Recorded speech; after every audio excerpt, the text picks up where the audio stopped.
Ewono oli nekwebaza emirimu gy'okola webale nnyo webalire ddala amanya nze Julius Katongole mu Miransanafu gamaze okutuuka nja kusaba ekintu kimu kyonna gwena Munnayuganda obeere ng'otambuza message eno ate tuukire ddala ku Bannayuganda ne bannansi yonna kyekusaba kyonna kwe kulaba nti osharinga message.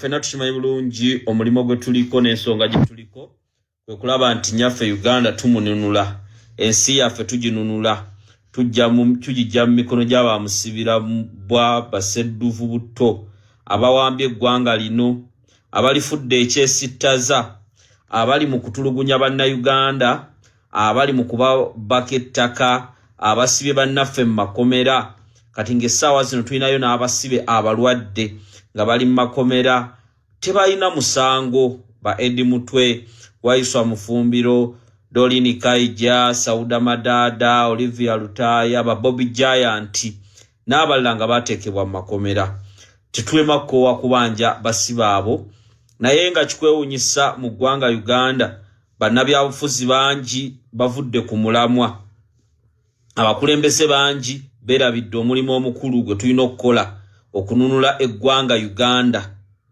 Mwe bannabyabufuzi abatwala abantu for granted mwe abakulembeze abalooza nti abantu mujja bakolerako ebyekisiru basirike muba mulimba. Bannayuganda beetaaga change. Oweekitiibwa President Kyagulanyi Robert Ssentamu ye ayimiridde ku mazima n'alaga abantu kye mulina obbakolera n'alaga bannabyabufuzi ti mwenna muli bakozi b'abantu kyova olaba essaawa zino twetaaga buli mu kubanga kati twetaaga kukyusa Uganda twetaaga kununula Uganda tugenda kwenunula tutya buli muntu akeera okuteekako essimu ye wano ayagala kumanya bannange tuvudde tutya mu bwavu tuvudde tutya mu kiwamba abantu tuvudde tutya mu kutulugunya kyova olaba Oweekitiibwa Kyagulanyi Ssentamu tatudde naye ogenda kusanga ba MP abali mu katemba ogenda kusanga ba MP abatakyalowooza ku nsonga z'abantu kino baganda bange tugenda kukisirikira kubanga twagala Uganda kati ekyuke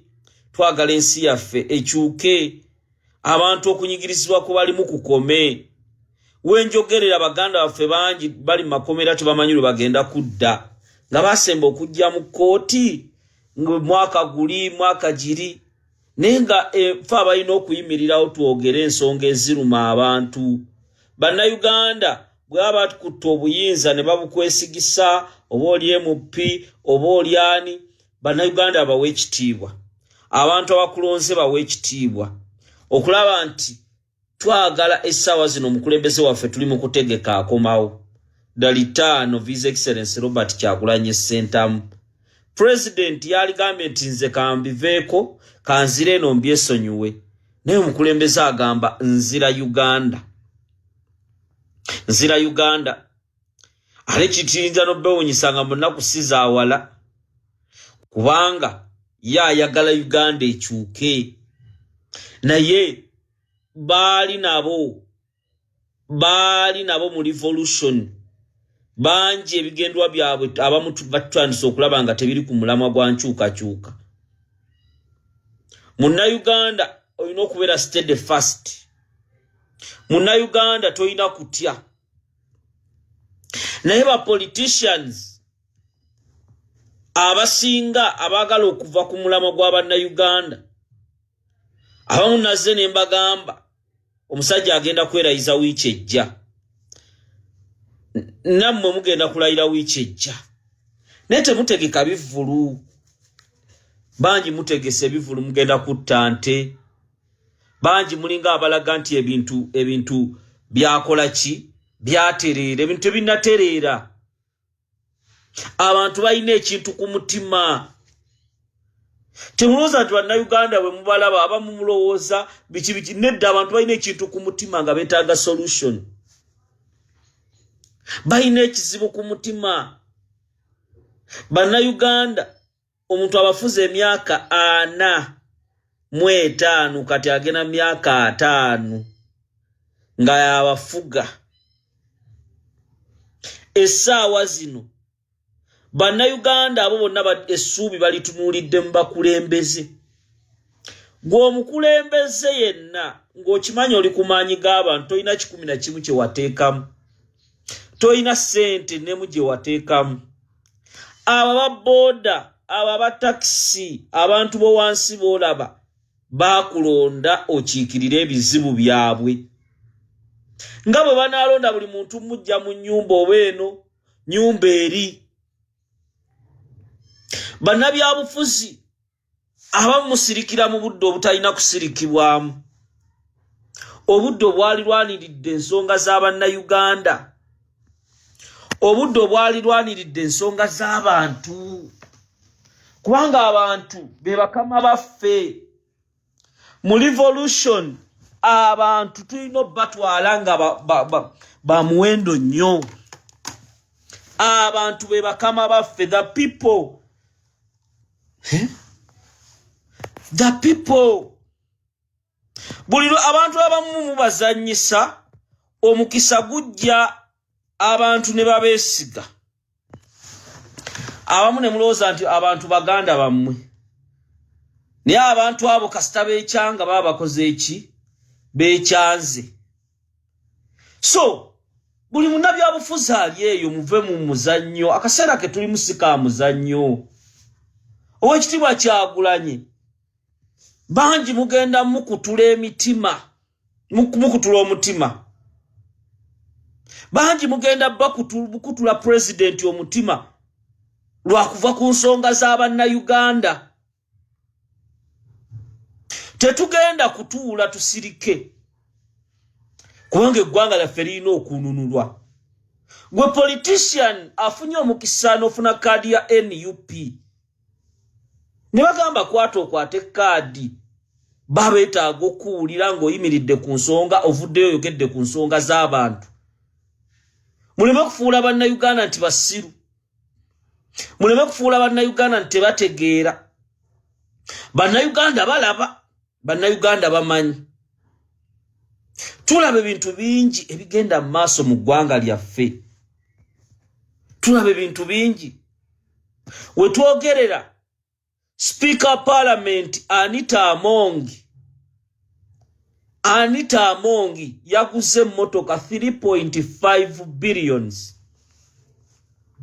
3.5 billions. Amongi emmotoka gye yaguze eya 3.5 billions gye njogerako. Mwe musagana okusagana bana abantu. 3.5 billions. 3.5 billions. Emmotoka gye yaguze bagita Rolls-Royce. Sima Rolls-Royce. Biki ebyo? Emmotoka ya bbeeyi. Yagiyingiza. Naye ng'emmotoka z'alina eziri mu lujjaalwe nnyingi. Naye mubaka Parliament aweebwa emmotoka. Speaker aweebwa emmotoka. Azina. Wabula ye yakutte 3.5 billions. Ezigula ebyuma bya kansa 2. Ezigula ebyuma bya kansa 2 emulago. Anita Amongi n'agamba inze kanetekemu emmotoka. Kakati Munnayuganda ali ekyannamukaka. Munnayuganda ali mu Busoga. N'abeera nga ali mu kubonaawona. 3.5 billions. Ne batakoma okwo. Mu Parliament wabaluseyo nti bampuuga badde bamaliriza ekisanja. Buli omu yewadde ebyo 4 babizita batya 400 millions. Miliyoni 4 bampuuga bazeewadde. Ani agenda okwogera ebyo nga mwe ababaka abasinga kati essaawa zino mwagala kumalamu bannansi maanyi? Mwagala kulaga nti mwe ebigenda mu maaso tebibakwatako. Okubonaabona kw'abantu tekubakwatako. President yabayirawo omubiri n'abasabira akalulu nga temutaddeemu ssente. ebizibu ebiruma bannansi tulaba bangi mugenda kwefuula abatabiraba bangi muyinza okwefuula ndi mugenda zanya comedy bannange tosaagiranga ku bantu banaye nkiddamu tozanyisanga amaanyi g'abantu gasobola okubeerawo naye bwe geefuula lumu ze nali ndabye ku bantu abaali balina amaanyi ate abantu essaawa zino baagala nkyukakyuka beetaaga change so wenna munnabyabufuzi essaawa zino ensonga eziruma bannayuganda tuzimanyi ensonga ezituluma tuzimanyi president waffe akyatukulembedde atulaga ekkubo MP wenna essaawa zino muve mu political bulingi ebyekisiru sina munnabyabufuzi gwe ngenda kuttira liiso embeera yaffe eggwanga abasajja balituutte abasajja eggwanga baliremedde abasajja beetegefu okutufuga mu bumbula abasajja beetegefu otufuga ng'ebisolo kati bwe tunaddaawo ne tudda mu kusaagirira obusaagirizi onaamala myaka meka awo nno kyembagamba baganda bange tuve mu muzannyo baganda bange tuve mu kusaaga gwali eyo kubanga bannabyabufuzi abamu mbalaba they are contented era osanga omubaka ng'agenda funa ebisatu essaawa zino omwenganga agamba gwe kyoliko tokitegeera sooka ondekemu katongole abasajja bayiza n'okunnemesa okulayira bwe bagamba ali njuki muganda wange nkutumiddeko abantu